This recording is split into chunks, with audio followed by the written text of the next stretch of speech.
We gotta start out with the shout out to Chris Leach.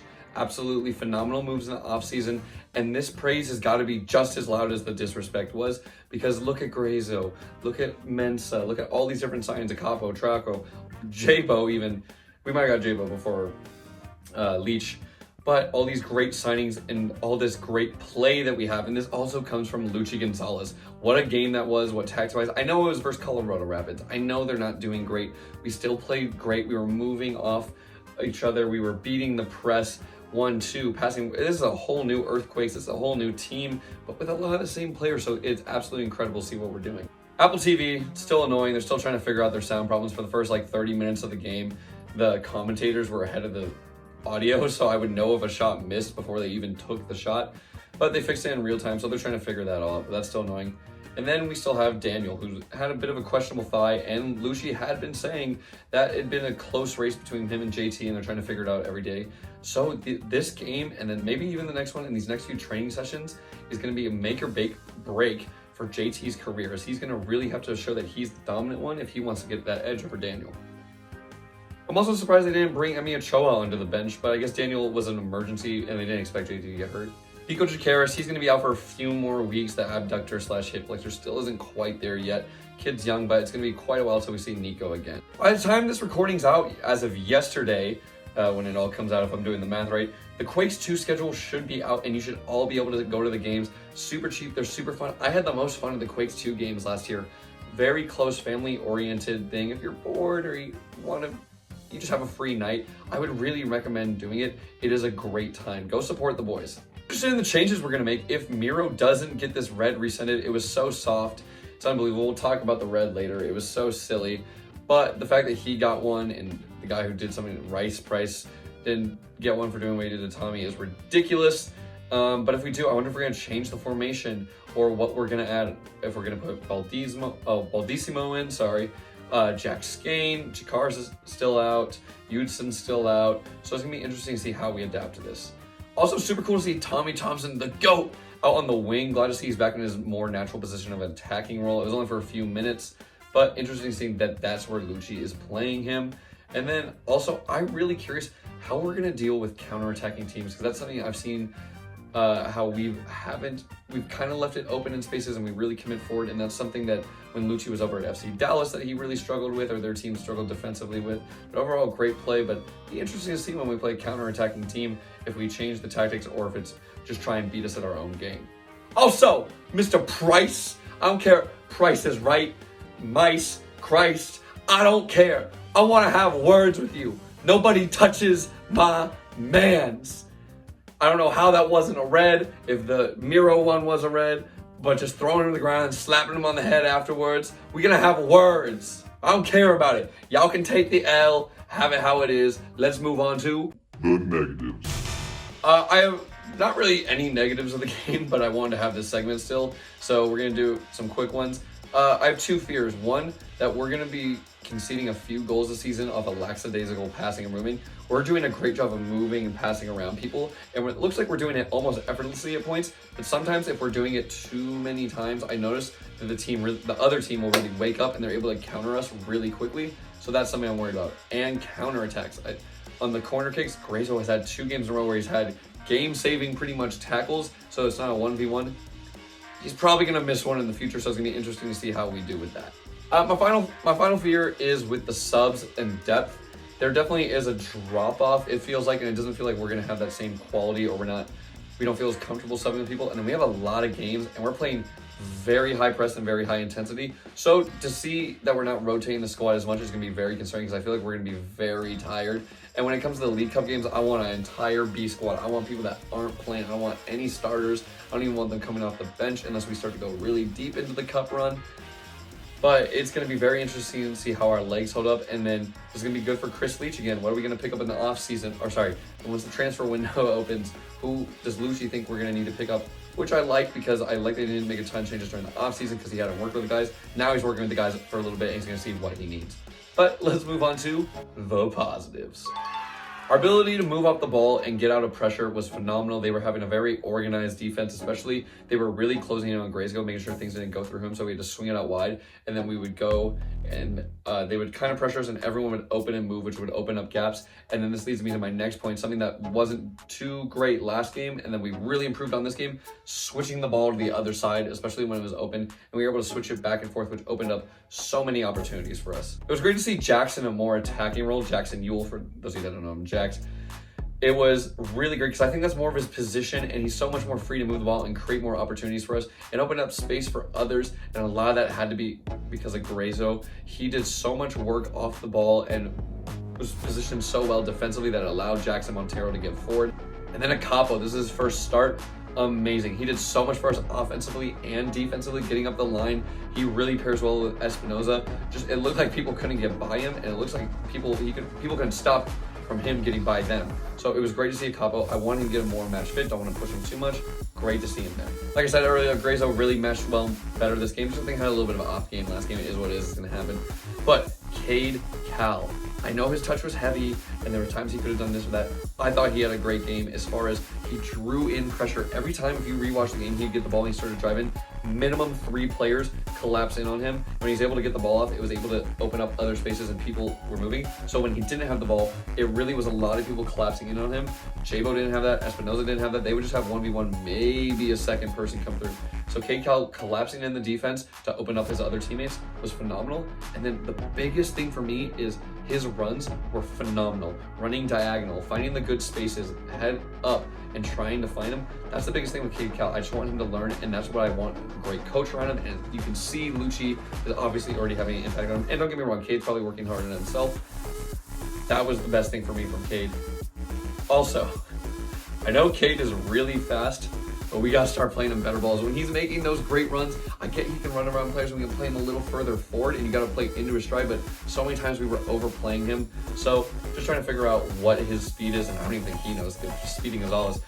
Sonic the Hedgehog, the Flash, he's all of them. The overall chemistry looked phenomenal this game. It was a lot better. People knowing that when one person steps, talking to each other and saying, you step and you cover for me, and just knowing the different styles of play, it was night and day from the first 2 games, and it's making a giant increase. Now, can't get too excited because, again, Colorado Rapids aren't the best. Might have just been 1 game of good communication. It was another home game. Gotta let it adapt more, but like I said, 7 or 8 games, and I think they'll start to be better. So this was a big improvement. I hope we keep going for that. Also, the communication was great. I could hear some of it on the TV, but I also saw a ton of people, oh, you just see their mouths moving and constant pointing from both the captain, Jackson Ewell, and everyone else. It was phenomenal to see everyone on the same page. It was really, really good to see. And if we keep moving forward like this, we're gonna be a very hard team to beat. Jabo did so much work on and off the ball. I am willing to say this 100% confidence, and I don't doubt it in my mind. This is the best game Jeremy Ebobisse has played for the San Jose Earthquakes. I don't care that he didn't score a goal. The way he was moving off the ball, the way he was receiving it, and then he was moving forward, that the touch was great, speed of play was great, his runs into the box were great, creating danger, and then he was coming back and playing defense for us. He was pretty much a defensive mid at points, winning back ball, dropping in to be that false 9, and then opening up space for Christian Espinoza out on that left side. It was really great, and then Cade Cal running in behind him. This is the best game Jeremy Ebobisse has ever played for us, and I don't have a doubt about that. Next up, Miro Magic. Jamiro Montero was absolutely phenomenal this game, per usual. Just the little 1-2 flicks. You can't see my feet, but just behind, looking at the way he was, creating so many options. The 1-2s, absolutely phenomenal for Miro. That's why I don't want him to have this right. He creates so much for us. And this was just another phenomenal example of the Miro magic. Front 3 are making great runs off each other. There was one where Christian Espinoza whipped in a ball. Jabo made a great front run post. It kind of bounced off, and then Cade Cal was there for the follow-up. That's exactly what you want to see from your front 3. The only thing I want to say is I would maybe want the wingers to cut in a little bit more and attack more. It seems like their main job right now is just crossing to Jabo or a late runner. And hey, it's working for us, and that's another positive for Lucci Gonzalez. Way to find the things that work for us and build on top of those, and not just be like, oh, we're not good at this, let's try and work on this. No, these are our strengths. Let's build up the wings. So I'm glad that we're doing this, just maybe a little bit more attack, because that's why, again, back to the Miro magic, he was going through the middle and game different things. Maybe seeing a winger attack 1v1 and go for it a little bit more would be sick. everyone already knows, but Espinoza was unbelievable that game. No one could stop him when he was going forward, working like a dog to get back. It was absolutely unbelievable. And then his crosses, I'm one who always says he just hits it as hard as he can. They were so well placed today. Such precision, just great defense by them. Espinoza was doing everything perfectly. I loved it. I think it was around the 29th, 31st minute. He took a long shot, and then the keeper got a great save. It went bar, down, and out instead of in. But I like that we're testing out the keeper, trying different things, forcing to shoot when you're open, wide, creating those different options so the defense doesn't just collapse over to one side and that's all we have because all we're doing attacks. Mix up the attack, and you gotta buy a ticket to get into the show. And this show would have been a goal. I like that he's taking the chances. It was great. Christian Espinoza was phenomenal this match. And what a finish, what a goal, what a time. He was trying to get that assist, trying to get to that record of 50 assists to tie Jason Leans and break it. He still has to tie the second place person in front of him right now. But he said, hey, I'm gonna do it myself, and took a phenomenal shot and gave us the game winner. Well done, Espinoza. Now for the unsung moment of the game. This goes to me for Jackson. I think it was around the 69th minute. Didn't really know how the game was going. Colorado gained some momentum, and it was a few crosses that were going in, and then this one, he dives out of the way and then crosses it, and immediately cross it. They're moving everyone up the line. The reason this is good for me, the captain putting the body on the line, but also communication and everyone being on the same page mentally, being like, hey, we want this, we want to get it, let's get up. That was great from the captain. I love to see the passion. I love to see the chemistry in the team. It makes me so proud to wear the black and blue. Now for the unsung player of the game. I want to give an honorable mention to Jabo because of everything I said earlier, but I have to give it to two other players instead, Cade Cal and Grezgo, because they didn't do much on the ball, even though they did when they did it, drag in so many people, but they just did so much that it creates space for everyone. If you watch Colorado's front three, they all collapsed on so Grezgo couldn't get the ball and then hopefully break through the midfield line so that Yule or Miro wouldn't get the ball also, but they were just creating so much space, pushing it, and anytime, like I said earlier, when Cade Cal gained the ball, everyone collapsed in on him. His pace was so dangerous running in behind. It opens up more space for Espinoza. Grezzo opened up for the other two midfielders, so they're allowed to attack because they're both really attacking midfielders in my mind. So both of them absolutely deserve the unsung hero of the match. Let's move on to some fan questions though. All right, we got the first one here from SJ Smash. Thoughts on a capo first start and what we're going to do with the Miro Red? Yeah, the Miro Red, like I said earlier, going to be interesting to see how we change, if we change formations to like a 4-5-1 or Baldissimo or Skane come in. I'd love to see Skane, honestly, that'd be sick. He's my boy. So a capo first start, yeah, unbelievable. I've been wanting him to start. He just needs to get more match fit. I don't want to push him too much too early, but definitely a different level, and that back line is solid now. Next one we got from Abram. Great W, but does any part of you feel dissatisfied that we scored one? Yeah, I was thinking that during the game that it might end an entire loss, just being an Earthquakes pessimist. We played so well, I wasn't mad. I wasn't mad. I was a little like, yeah, we should put away our chances, and that would be the thing we're working on, and then it would be see how does Lucci evolve for that. But yeah, our front three, but our ability to move the ball and pass was so phenomenal that I'm like, wow, we're playing actually great ball right now, so I can't be too mad. And then, I mean, JT and Daniel haven't got any chances, so I still don't know what we're gonna do with them.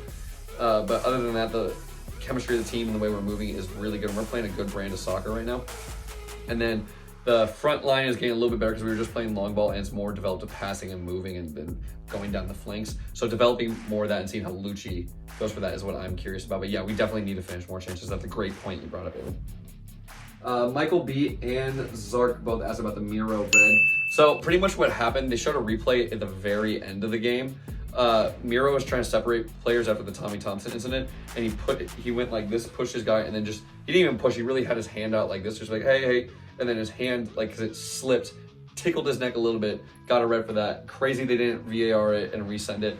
I hope we appeal over it and then it gets resended, especially because if you rewatch the Tommy video, they throw him and then they hit the top of his head. So I'm just saying that would kind of be equivalent. If you're going to referee the game the same way, you need to give the other guy a red and a suspension. I don't think he deserves a red suspension, and Miro definitely doesn't, but that's what happened. It was silly. It was really, really, shouldn't even been a yellow. He really was, it wasn't like a boom and then boom. It really was a, hey, let me be calm, this, and it slipped a little bit. We got Local Nightmare asking thoughts on JT and Lucci getting tactics in the Tommy foul. Talk about the Tommy foul already. Don't touch my mans! But yeah, I didn't even really get to see anything from JT this game. But I saw him last season. I've seen the season before that. JT is a baller. I love having JT. So, but it's hard to choose through Daniel either because I haven't really got to see him either. Muji tactics are great. I've been talking about them. I like how we're moving the ball. I like how we're opening for spaces, checking. I also like when someone gets the ball, the next closest player to him is dropping about 5 or 10 yards just to create that negative space so that they're either open or it drags the defender so someone else can get open. It's just such simple soccer. And it's like we weren't doing things like that before. So it's been really good to see. Again, I want to see us play a counter-attack team because I'm very curious to see how we adapt to that. And then I want to play the team a second time in case we don't do well to see if we adapt again or if we're just going to keep saying, this is what we do, here's how we deal with it.